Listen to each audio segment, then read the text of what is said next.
in listen-only mode. Welcome to Coleman Report Live. I'm Bob Coleman, and we're talking Main Street and the small business lenders who help it grow. Delaney, good to see you. Lance, good to see you. Also in the house is Bob Judge, CEO, Government Loan Solutions. Bob and I partner every year. Well, not the last 3 years. We partner every year on a secondary market summit. Let's talk about that first, and then I want to talk about the 1502. We're tentatively scheduled on December 7th in Washington, D.C., Bob.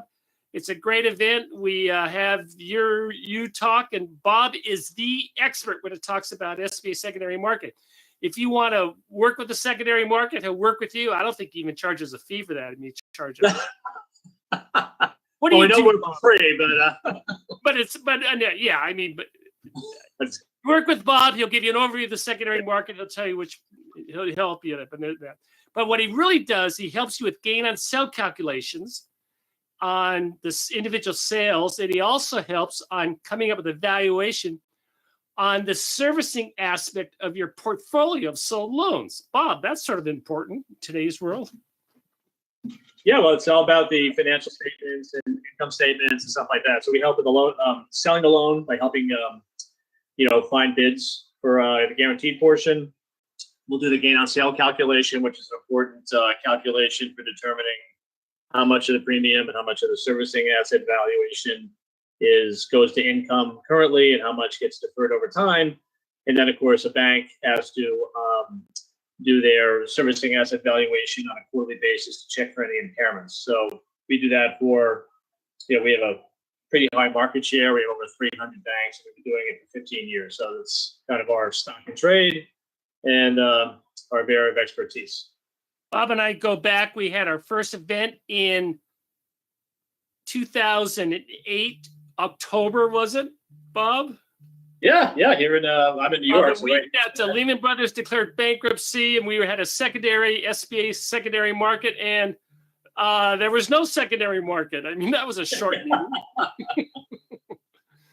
A lot of liquid courage was consumed by a lot of people. So we've come a long way since then. It's always a good event. Anyway, Bob, hey, I want you to come on and talk about the questions, comment, and talk about the 1502 late fees and what do lenders need to know about these and how do you calculate them and how to avoid them. Well, again, this is not really my area of expertise. I mean, obviously, this is part of. Well, why do we have you on? Come on. of the money coming in and going out for the secondary market. I do know that they're sticklers for getting something on time. This particular question sounds like this institution is looking for a refund. I mean, as to who to contact, obviously the fiscal transfer agent. I also would, maybe contact Nagel because they might have some help, be able to help you in that regard. Beyond that, I'll see if Lance has any thoughts. Yeah, Lance, I would imagine SBA would be interested in this topic. I think that both your district office and Nagel would be a big source of help with this. I would contact either Nagel or your SBA district office and see if you can get some help. That's a great start. Yeah, talk to your local district and talk to them and talk to the general counsel. Say, hey, we want our money. Well, your district office is not going to be able to fix it necessarily, but they can be your advocate to get it fixed and the person at SBA that kind of spearheads the effort. So I would encourage you to talk to your district office. Open question for both Bob and Lance. Is this the type of thing we have a problem with? We want to go to a congressional committee, or do we just want to have SBA solve it on their own? We need SBA to solve this on their own, in my opinion. I don't know how extensive this problem is, so I guess that would be a big part of it as to how much of a stink to make over it. I mean, it could be just a one-off situation, so it'd be worth finding out if others are having this issue. Another good opportunity to find out would be if someone was I guess Lisa, the woman's name, was at the Nagel conference and kind of brought it up there. That's a good venue because you have the fiscal transfer agent there, you have SBA there. So you can actually talk to people face. Yeah, very good. I would say, if someone from Lisa's organization is going, that's probably a good place to kind of, So if I'm reading this, if I'm reading this right, Lance, what happened was the borrower made a payment, the check bounced, but the lender had already sent the money to the FTA. But when isn't there a 30-day grace period on that? Or Lance, how does that work? I'm not exactly sure, Bob. You want to make sure funds are good before you send it to in with your 1502 report. But I know there's a deadline for your 1502 report. And many of those payments, that's why a lot of people will make their payment due date the 1st, because it helps to allow those payments to clear before you send the money to the FTA. But I'm not real sure how to handle this. That's why I'm saying. That's why I'm saying talk to Nagel, talk to the district office, and talk to the FTA. Say, hey, we got to get this solved, guys, and talk to them. And if others are having the same problem, let us know. So if it's a bigger issue, we'll get you contact Lisa. Yeah, drop me an email. We'll get it to Lisa, and we'll figure it out. Hey, if I may interject, folks, Lisa did say in the questions, we have reached out to both Nagel and the FTA. Mm-hmm. Good. I think it's time to also talk to your SBA. Talk to your local district council. Very good. Yeah. This dropped in the Federal Register this morning. SBA is going to propose a rule. This is a proposal to reform its criminal justice reviews, i.e., the way I read it, Lance, is basically if you're not in jail, you're eligible for a loan. Now, that's a little oversimplification, but you can be on probation, you can be on parole, you can be indicted, but as long as you're not in jail or convicted of a crime of moral turpitude, they made it very clear in the rule that they're not going to allow someone who has been a crime against children to open up a child care center. Yeah. But the thing there's two comments on this, Lance, before I let you go. Number one is it's a rule. If you want to comment on it, November 14th. And the second thing is this is SBA standard. You can choose to adopt a higher standard. Yeah. Lance. Yeah, and that's true, Bob. We talk about that through over the last many years that the SBA SOPs, the SBA rules are minimum and maximum standards. Your financial institution can do what they want within those guidelines. I find it interesting, given, we're getting ready to have an exciting Fraud Friday report from Delaney that, they're wanting to loosen these rules given what we went through. But, I read it the same way you do, Bob. And if you're not in jail, you basically qualify for an SBA loan on the.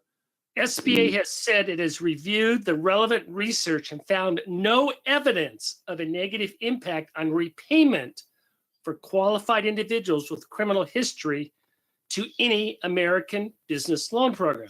This lack of data demonstrates that continuing to rely on this restriction for that purpose would contradict available evidence. So they're saying there's no data to support that if you have a crime that you're not going to make a loan payment. I don't know, Lance. When I started lending, one of the things I was taught was the 5 C's and the characters of the first C. I don't know how. So are we down to 4 C's now? We don't care about character? Character's out the door, Bob. Just like there's no data that indicates that they won't make the payments, there's also no data that indicates they will make the payments. And again, I reach out to our fellow participant lenders and say, you do what's right for your institution, irregardless of what the rule states.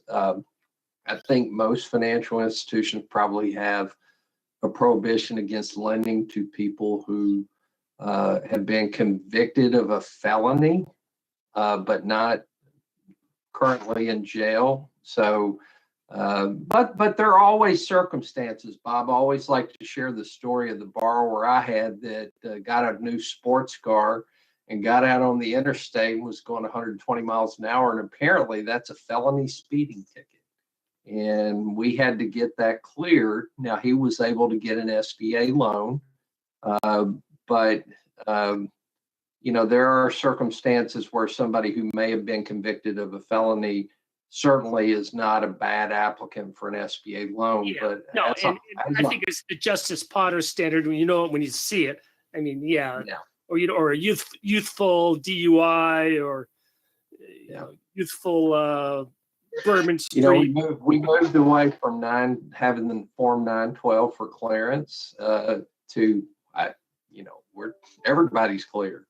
Yeah.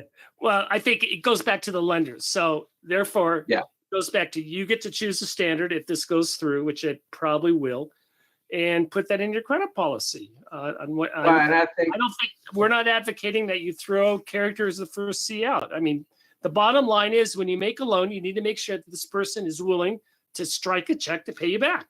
That's rule number one. I think an SBA's always been a loan program that centers around repayment. Right. It's not a collateral lending program. It's a repayment lending program. And I do think this makes it easier, like the circumstance. I've had a couple of felony conviction clearances that I went through. Would have been much easier with this rule in place. Yeah. But, and you want to have common sense. We all agree for common sense. So yeah, absolutely. The bottom line is just because this is the rule doesn't mean that you can still choose to use your good judgment. It does say, Delaney, I know you're going to talk next, that SBA does not propose to remove this limit for someone who has had prior default on a government loan or someone who's been involved with financial fraud. They make that clear. So, but they just don't want you to be in jail or associate with a known criminal. Those are mistakes. With that, let's talk about known criminals, Delaney. What you got for us on Fraud Friday? Well, we have a little bit of a family affair here. Miss Deborah was sentenced to 16 months in prison for obtaining 32 PPP loans and idols. But now her family members are getting wrapped up, those being her children. Her daughter will be paying $114,000, which she received half of that. And while this isn't a criminal charge exactly, since it's under the False Claims Act, she did not commit the fraud herself. Her mother did, but she benefited from it since she received all the money. And of course, she didn't have any businesses. This was not used for a business anyway. And she was aware her mother was using her name. Additionally, her son and daughter-in-law were in the same situation, but they have already paid $190,000 to resolve the issue. Sounds like the daughter, son and daughter-in-law did not go out and buy something fancy. They put the money in the bank and were ready to repay it when asked. Well, that's the or the son and daughter-in-law. There's still the other daughter.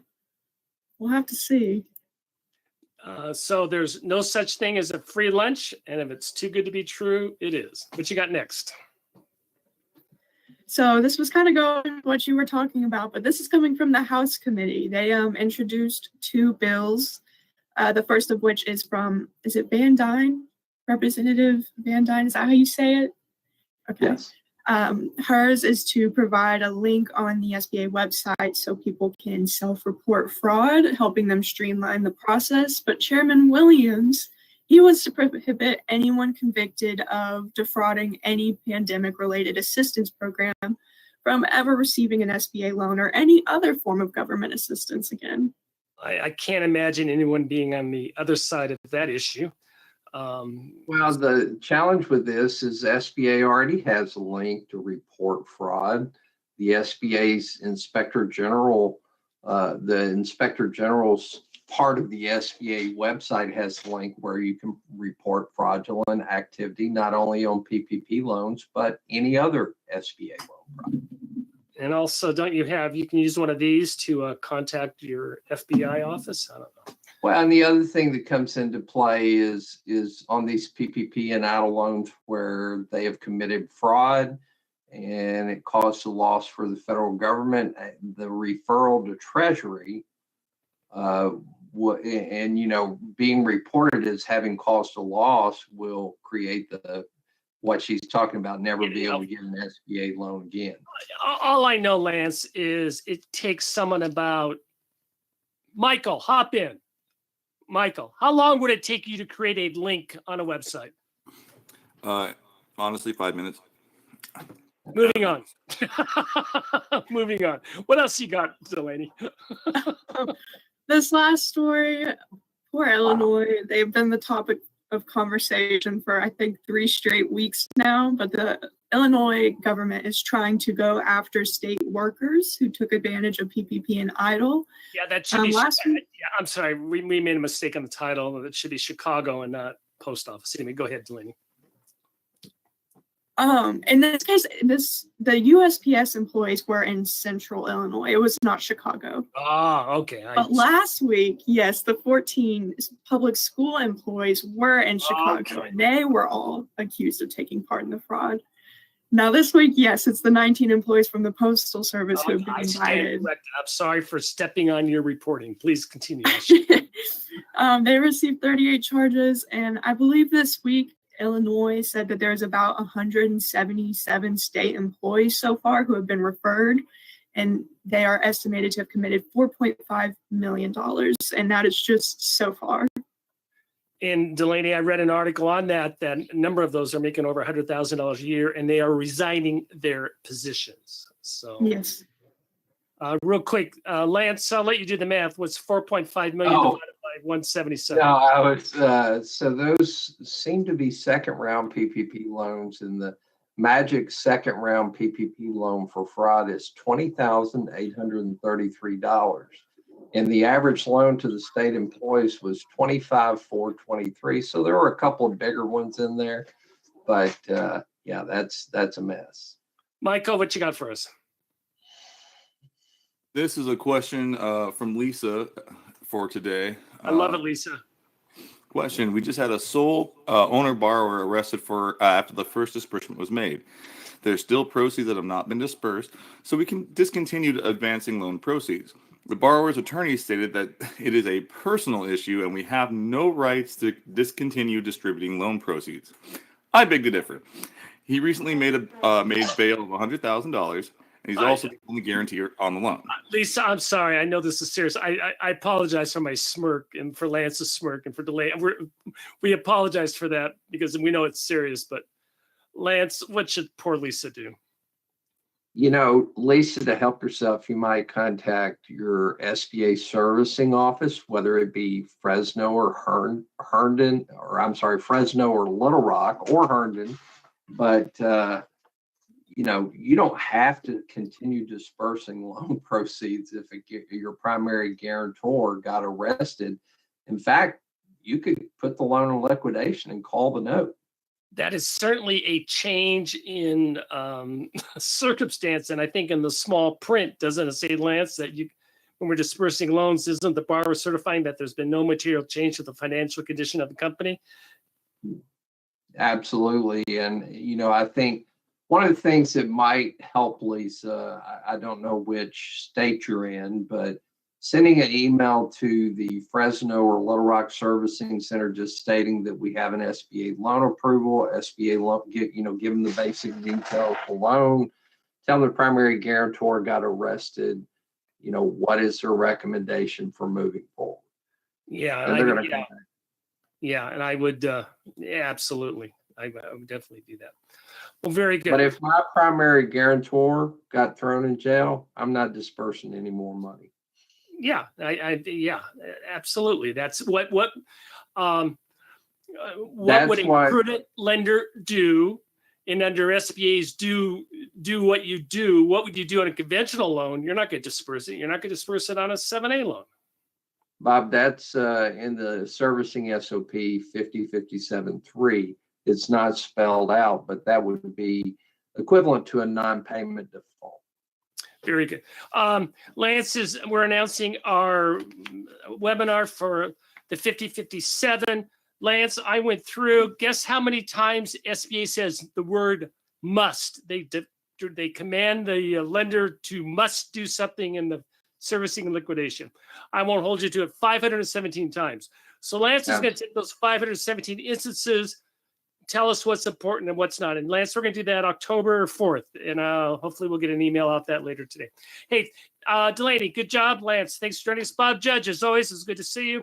Thank you, everyone, for joining us today for Coleman Report Live and for supporting America's Main Street, one entrepreneur at a time. Have a good weekend. Next weekend.